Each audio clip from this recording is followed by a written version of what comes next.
নেতাদের জেলে ভরবার দরকার ছিল, একটা ত্রাসের রাজত্ব কায়েম করা দরকার ছিল,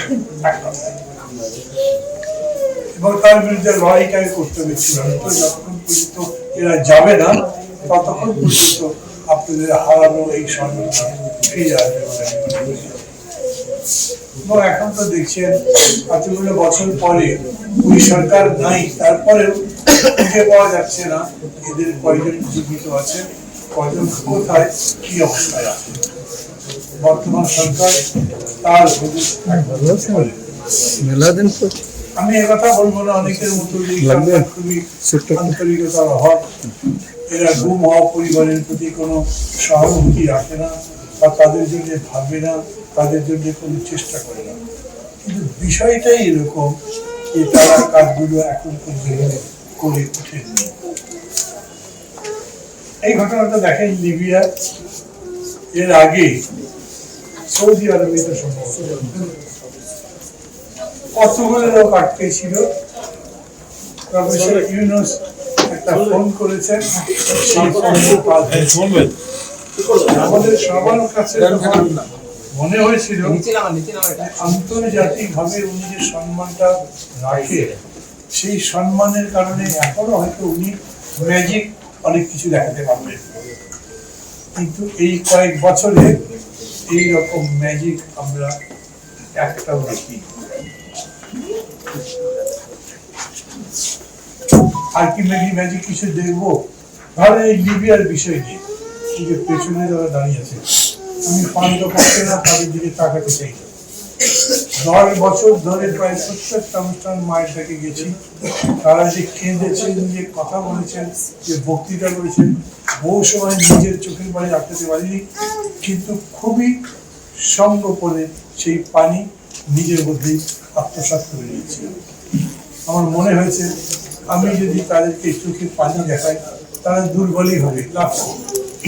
আমি কোনো সলিউশন দিতে পারবো এইরকম কি আমার কাছে আছে? আমাদের রাজনীতির একটা বড় সমস্যা, আমি জানি না মেবি সারা পৃথিবীতে রাজনীতি এরকম হয়, ধাপ্পাবাজি চলে। বক্তৃতার সময় এত সব কথা বলা হয়, এত বড় বড় অঙ্গীকার করা হয়, বড় বড় স্বপ্ন দেখানো হয়, বাস্তবের সাথে যার কোনো সম্পর্কই নেই। ওরা করতে পারবেন না এখনই বলা যায়, কিন্তু সেই কথাগুলো বলে।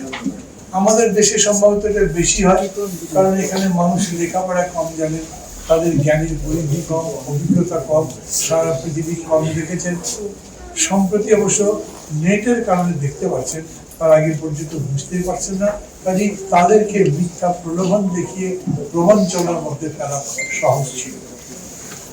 এখন কি? গত বছর 5ই আগস্ট শেখ হাসিনা গোষ্ঠী শুদ্ধ পলায়ন করবার পরে দেশটা আসলে এভাবে মুক্তই। একটা অদ্ভুত ধরনের সরকার হয়েছে দেশে, অন্তর্বর্তী সরকার যে এখনো ক্ষমতায় আছে। সম্ভবত অদ্ভুত এই জন্য বললাম যে সম্ভবত এইরকম আর কোথাও নেই। সবাই এই সরকারকে সমর্থন করছে, যারা পতিত হয়েছে তাদের তার সমর্থন করবার প্রশ্ন নেই, কিন্তু এর বাইরে যারা আছে দেশের মধ্যে কিংবা দেশের বাইরে সবাই সেই সরকারকে সর্বতভাবে সমর্থন করছে এবং এখন পর্যন্ত সমালোচনা সহ সেই সমর্থন অব্যাহত আছে। কিন্তু একই সাথে রাজপথ জুড়ে, সচিবালয় জুড়ে, নিজের নিজের অফিস জুড়ে যারা চাকরি করেন, কর্মচারী কর্মকর্তা, তাদের আন্দোলনের ঢেউ বয়ে গেছে। এই আপনাদের মতো যারা আজকে এই অনুষ্ঠানে এসছেন, আক্রান্ত পরিবার বা শোকাহত পরিবার, তাদের মতো এইরকম অনুষ্ঠান অনেক কিছু হচ্ছে। 24শে অভ্যুত্থানের একটা অন্যতম স্লোগান ছিল বৈষম্য বিরোধী বাংলাদেশ গড়ব। অথচ আমাদের চাকরির জীবনে কত যে বৈষম্য আছে, বেতনের ক্ষেত্রে কত যে বৈষম্য আছে, বিচারের ক্ষেত্রে কত যে বৈষম্য আছে, এগুলোকে কেউ আলাদা করে ভাবেও নি, কেউ কোনো কাজ করেছে বলে আমরা জানিও না।